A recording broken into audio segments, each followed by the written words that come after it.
பழைய கூட்டணி இல்லை, இப்போ இன்னைக்கு இல்லை அப்படின்னு சொன்னாலும் கூட அதிமுக அதுக்கான மூளை ஏதோ ஒரு கூட்டணி மூவில் இருக்கு.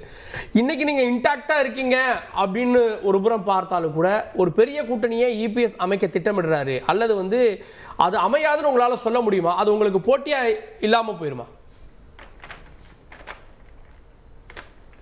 அதாவது இபிஎஸ் தலைமையிலான அதிமுகவில் கூட்டணி பற்றி ஒரு குழப்பம் நிலவுகிறது என்பதுதான் என்னுடைய கணிப்பு.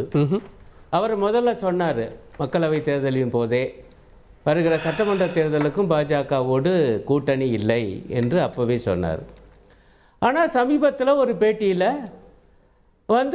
ஒத்த கட்சிகளுடன் கூட்டணி அமையும் அப்படின்னார். அப்போ இயல்பாக கேட்பாங்கல்ல நிருபர்கள், அப்போ பாஜக ஓடுமா அப்படின்னு. அப்போ இல்லைன்னு படிச்சுன்னு சொல்லலை, மாறாக தேர்தல் நெருங்கும் போது தாங்க இதெல்லாம் தீர்மானமாகும்னு சொன்னார். அப்போ எல்லாரும் பேச ஆரம்பித்தாச்சு. அப்போ மீண்டும் அதிமுக பாஜக கூட்டணி பேசுவாங்களா இல்லையா? இப்போ இங்கே கூட ஒரு நண்பர், எனக்கு திரும்ப திரும்ப கேட்டால் அப்புறம் எப்படி பதில் சொல்லு, இப்படி தான் பதில் சொல்லுவோங்கிற மாதிரி சொல்ல, திரும்ப திரும்ப கேட்டாலும் பதில் ஒன்று என்றால் அந்த பதிலை தானே சொல்லணும்.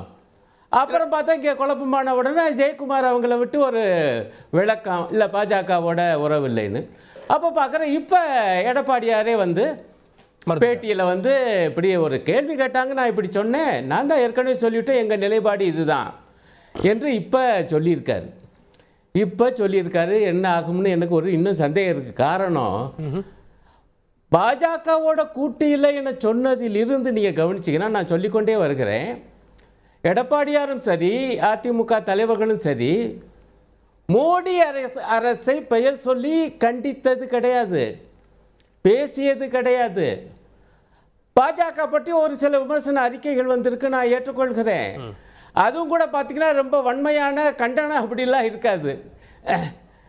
அப்புறம் ஆளுநர் விவகாரம் எவ்வளோ தூரம் இருந்துச்சு, இப்போ கொஞ்ச நாளாக சத்தம் இல்லாமல் இருக்கார். அப்பொழுதெல்லாம் அவர் பேசவே இல்லை ஆளுநரை கண்டித்து, இருமொழி கொள்கை விவகாரம் உட்பட. அப்போ நான் என்ன கேட்டுக்கொள்வேன்னா, அதிமுக தலைமையை, நீங்கள் தான் பாஜகவோட கூட்டணி இல்லைன்னு இப்போ மீண்டும் சொல்லியிருக்கீங்கல்ல, அப்போ மோடி அரசை விமர்சித்து நீங்கள் பேசணும்ல, அறிக்கை விடணும்ல, ஏன் போராட்டம் கூட நடத்தணும்ல? தமிழ்நாடு மக்களுடைய பிரச்சனைகளுக்கு அவங்களும் தானே காரணம். மாநில அரசை நீங்கள் எதிர்ப்பீங்க, அது ரைட், அது உங்கள் உரிமை, நான் அதை வேணாம்னு சொல்லலை. ஆனால் தமிழ்நாடு மக்களுடைய பிரச்சனைகள் மற்றும் உரிமைகளுடன் சம்பந்தப்பட்டது மோடி அரசு, ஒன்றியத்தில் உள்ள பாஜக அரசு. ஆனால் அதை எதிர்த்து ஒரு போராட்டம், கண்டன அறிக்கையே வர மாட்டேங்குது, மோடி பேரே சொல்ல. அதனால தான் எனக்குள்ள சந்தேகம், சொல்ல முடியாதியா 1.5 ஆண்டுகளில் என்ன ஆகுமோ. சரி, இது ஒரு புறம் இருக்கட்டும், இப்போதைக்கு உள்ள நிலைமையே வச்சு பேசுவோம். கூட்டணி அமையும் ஐயா அப்படின்னு அவர் சொல்கிறார் அந்த நேரத்தில். என்ன ஆனால் இன்றைய நிலைமை என்னன்னா, எனக்கு என்ன ரொம்ப மிக முக்கியமான அம்சமாக படுதுன்னா, அநேகமாக இப்பொழுது எடப்பாடியார் தலைமையிலான அதிமுக தன்னந்தனியாக இருக்கிறது, தனித்து விடப்பட்டிருக்கிறது என்பது என்னுடைய மதிப்பீடு. இப்போ ஏற்கனவே பாஜகவோட இல்லை, பாஜகவோட பாமக இருக்கு, இவங்க கூட இருந்த பாமக இப்போ இல்லை. தேமுதிக அந்த அம்மையார் அறிக்கையெல்லாம் பார்த்தா பாஜகவுக்கு ஆதரவாக இருக்குது, அவங்களும் உறுதியாக ஒன்றும் சொல்ல மாட்டேங்கிறாங்க. இப்போ விஜய் கட்சி, இங்கெல்லாம் நிறைய ஊகங்கள், ஹேசியங்கள். விஜய் கட்சியும் எடப்பாடியார் தலைமையிலான அதிமுகவும் கூட்டணி அமைக்கும் ஐயா, யாரும் முதலமைச்சர் துணை முதலமைச்சர் அப்படிலாம் பேச்சுக்கெல்லாம். பட் எனக்கு படுவது அதிலும் மிகப்பெரிய சிக்கல் இருக்குது எடப்பாடியாருக்கு. இப்போ விஜய் கட்சியோட எடப்பாடியார் கட்சி அதிமுக கூட்டணி என்றால் யார் முதலமைச்சர் முடிவு செய்ய முடியுமா உங்களால?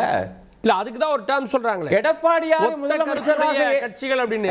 அது இறுதி நேரத்துல பொதுவா அரசியல்ல இறுதி நேரத்துல பொது எதிரி அப்படின்னு ஒரு வார்த்தையை பயன்படுத்துவாங்க. பொது எதிரியை வீழ்த்துவதற்காக எந்தவித சமாதானத்துக்கும் அப்படின்னு. அந்த சமாதானத்துக்கு வருவதற்கான சமிக்ஞையா இது இல்லை? அதாவது அதில் தான் உள்ள சிக்கல் சொல்கிறேன். நீங்கள் சொன்னதெல்லாம் சரி, ஏன்னா கிட்டத்தட்ட அப்படித்தான் சொல்லியிருக்கா, திமுக அரசை வீழ்த்தணும், ஆகவே அதற்காக வரக்கூடிய கட்சிகள். அப்போ பாஜக பற்றி கேட்டவுடனே ஒரு சின்ன குழப்பம், இப்போ பழையபடி இல்லைன்ட்டார். ரைட், அதை ஒத்துக்கொள்வோம். அப்படி பார்த்தாலும் பாஜகவோட இல்லை மற்ற கட்சிகள் வருவதில் சிக்கல் இருக்குங்கிறேன். பாமகவுடைய அன்புமணி ராமதாஸ் ஐயா என்ன சொல்லிட்டாரு, நாங்கள் கூட்டணி என்பதெல்லாம் இன்னும் காலம் இருக்கு, இவர மாதிரி தான் அவர் பேசுகிறாரு, நெருக்க வீட்டில் தான் ஐயா இல்லைங்களா, பேட்டி கொடுத்துருக்காரா இல்லையா? அப்புறம் அதுதான் சொன்ன தேமுதிக அம்மையார், இப்ப விஜயோட பகுதியில் உள்ள சிக்கலை நான் சொல்றேன். அவர் முதலமைச்சர் என்றால் எடப்பாடியார் நிலைமை என்னாகும்? எடப்பாடியார் முதலமைச்சர் என்றால் விஜய் தான் முதலமைச்சர் என்று நினைத்து வந்திருக்கக்கூடிய அல்லது வந்து கொண்டிருக்கக்கூடிய அல்லது வரப்போகிற அவர்களுடைய ரசிகர்கள் அல்லது தொண்டர்களுடைய மனோநிலை என்ன ஒத்து வருமா? ஒரு உரையில் 2 வாட்கள் இருக்க முடியாதுங்க ஐயா.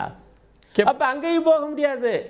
அதனாலதான் எடப்பாடியார் நெருக்கு வெட்டில் சொல்ற காரணம் எதுவுமே இப்ப அவருக்கு சாத்தியமாக இல்லை.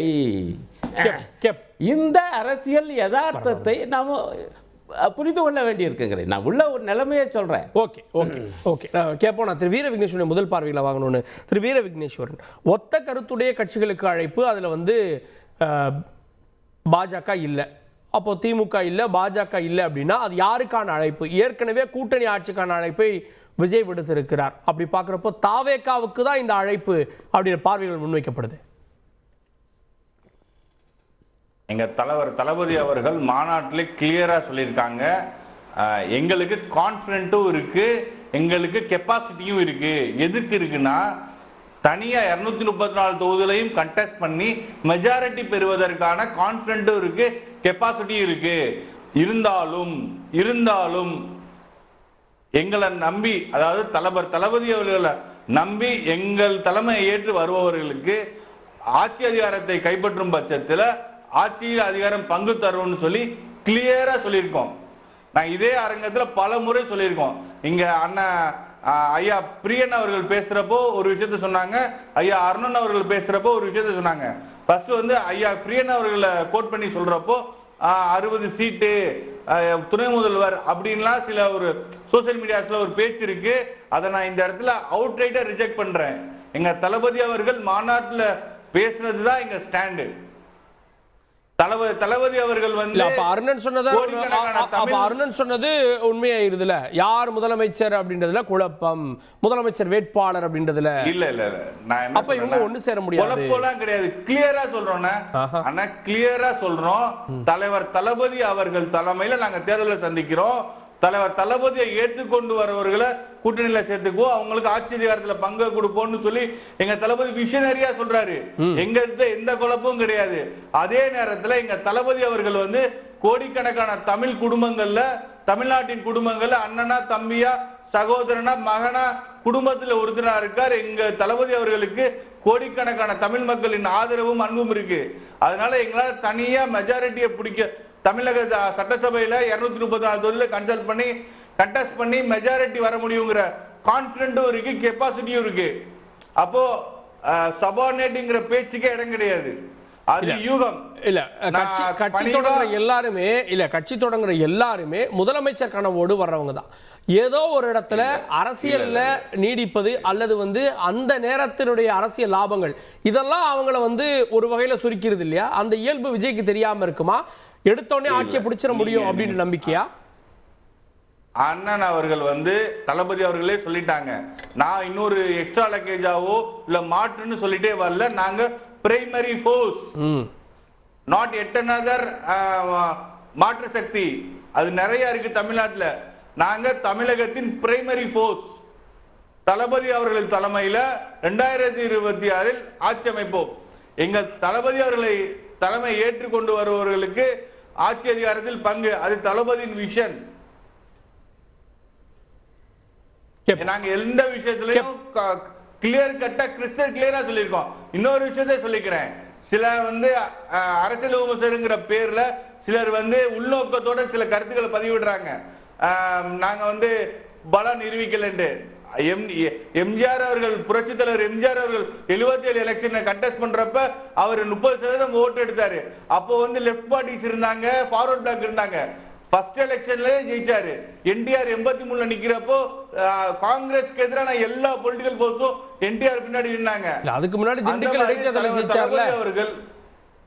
இல்ல நான் புரிஞ்சுக்கங்க, ஒரு ஜெனரல் எலெக்ஷன் அப்படி பார்த்தா இப்போ டிஎம்கே பலமான கட்சின்னு அண்ணன் சொன்னாரு. டிஎம்கே ஆர்கே நகர்ல 3வது போன கட்சி, டெபாசிட் போன கட்சி. இன்னைக்கு நம்ம 2014ல 23% எடுத்த கட்சி.